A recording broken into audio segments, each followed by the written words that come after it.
Balangir जेआईटीएम college छात्री झुलंता मृतदेह उद्धार। आज पूर्वाह्न छात्री मृतदेह को कॉलेज हॉस्टेल उद्धार करा जायथिबा बेले मृत छात्री जनक बलांगीर जिला तुरेकेलार प्रेमराज पाणिग्राही झियो प्रत्याशा पाणिग्राही बोली जना पड़ी। मृत छात्री जेआईटीएम कॉलेज रे युक्त 2 कला सीबीएसई द्वितीय वर्षर छात्री थिले।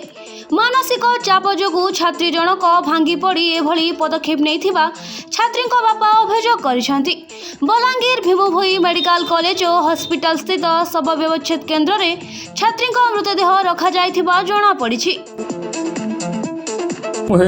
प्रेमराज पाणिग्राही आया लेकिन 1:30 बजे मत फोन कले कॉलेज प्रिंसिपाल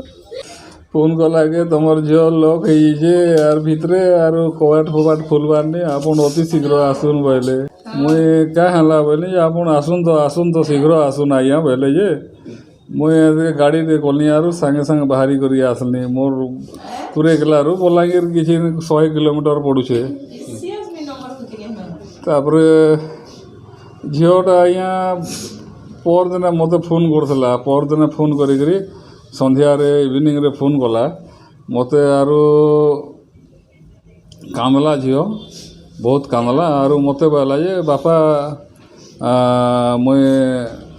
10-15 दिन हो मोबाइल टे किनी आटा खाली मोर सांग गोटे बर्थडे है हॉस्टेल रे बर्थडे कलु जे सेटा से मोबाइल रे फोटो कले आउ से टैबलेट गुटे देइथिले पढ़वा का जे मान के तो सेटा से फोटो के स्टोरी रे छाड़ी देला के कॉलेज रो प्रिंसिपल स्टाफ देखले आरो से कॉलेज रे मोर मोबाइल के सीज कले आरो मते बहुत अफेंडेड कले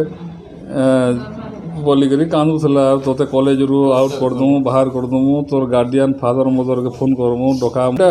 से मुई कहली किए थिले बोलनी जे से बोला जे 4-5टा सार थिले आ समस्ते तामाने थिले किए बोलिकी पचरा नहीं किसी नहीं कहला से तापर प्रिंसिपल थिले बोलथिला आउ सार मानकर ना तो नहीं कही जेआईटीएम कॉलेज रे रोहुतला पढ़ुतला +2 एटा नहीं सीबीएसई आर्ट्स पढ़ुतला झील ना प्रत्याशा पाणिग्राही थिला सेकेंड ईयर एटा 2 मास हेतले परीक्षा आइता काली फेर तमाने मुई ताके बुझाली जे तोर परीक्षा अच्छे एटा 2 मास अच्छे तु पढ़ापढ़ी भल करी कर कौनसी तमाने एटा सेमाने काଣା कहले काଣା नहीं चिंता नहीं कर मुई स्टाफ जदि कि प्रिंसिपल फोन कले मुई सेतिर तमाने कहमी आउ नहीं फोन करबे न फोन कले कहीदेव हाँ ठीक अच्छे कहीदेमी आउ से सीज कर रखीछन बोले मत जो डकाबे बोले मुई जाइकरी ताମାନେ कथा हेमी और मोबाइल धरी आसमी बोलिकी मुई ताके कहली आ तु कौन किए काଣା कहला किसी चिंता नहीं कर तु निजे ताମାନେ पढ़ापढ़ी भल करी कर बोलिकी ताके मुई कहली से हाँ बोला हाँ तापर मत कॉलेज वाले भी फोन किसी नहीं करी तुम झीर ताମାନେ मोबाइल टे आमे सीज करूँ कि काଣା मत जनाबार कथा से माने भी नहीं जन तो काली मुई मेसेज मुई डेली देखसी आइया बुझले कि नहीं मेसेज तार ताମାନେ से स्कूल प्रेजेंट की एब्सेंट डेली देखसी मुई तो काली मुई देखनी जे प्रेजेंट थिला स्कूल रे आज मत मुई देखनी तार मेसेज जे 1 बजे मुई देखली 1 बजे देखनी जे ताମାନେ एब्सेंट थिला तो मु वार्डन के फोन कली मैडम हाँ आज मुई 1:15 आड़े वार्डन के मुई फोन कली वार्डन बोले जे हाँ हाँ प्रत्याशा आज नहीं जाई आओ कहाँ है नहीं जाई टी बुझुन तो बोले रोहन पछे टी छाड़ी कर कथा हेमी बोले तापर 15 मिनट छाड़ी कर प्रिंसिपल मत फोन कले जे आपन जल्दी शीघ्र आसन आपनकर झील लक कर देछे भितरे और आम डाकी अथा हो गलु नहीं खुलवा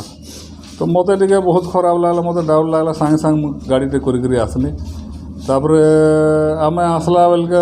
हॉस्टेल रू भी डेड बॉडी धरी आनथिले न हॉस्पिटल के पुलिस डकईकरी से माने तो काली भी तमाने मुझे हेन्ता टे शुणनी से वार्डन पुलिस भाई पुलिस स्टाफ के कहते काली भी तार संध्यार तार तमाने काना कुंदी करूला काଣା बोली कहले तो तार देहे जदि भल नी न कि कांदाकुंदी कला बेले मत सांगे सांग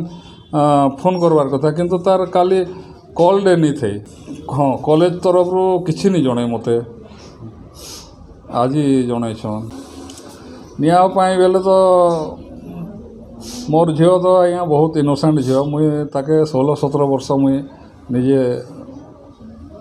तार मोर घर आमर फैमिली सांगे थिला मुई ताके भल हिसाब से जानी बहुत इनोसेंट आउ ताके जदि किए तामाने खराब भाषा रे कहबा कि कठिन हार्ड कथा जदि कहबा बेले से टिके तामाने बहुत ताके बासी तो मते मोर जहाँ आशा इमाने से दिन जेन मोबाइल पाले इमाने बहुत किसी ताके कही दीछन जेनटा कॉलेज रू बाहर करदमु तोर गार्डियन के फोन करमु आर कांगणा बोलिक इमाने डरईछन आ काली भी कांगणा कही मोर जहाँ आशा काली भी कांदुला काली भी मोर जहाँ आशा कांगणा कही जेनटा कि तामाने बाधिक स्टेप नहीं।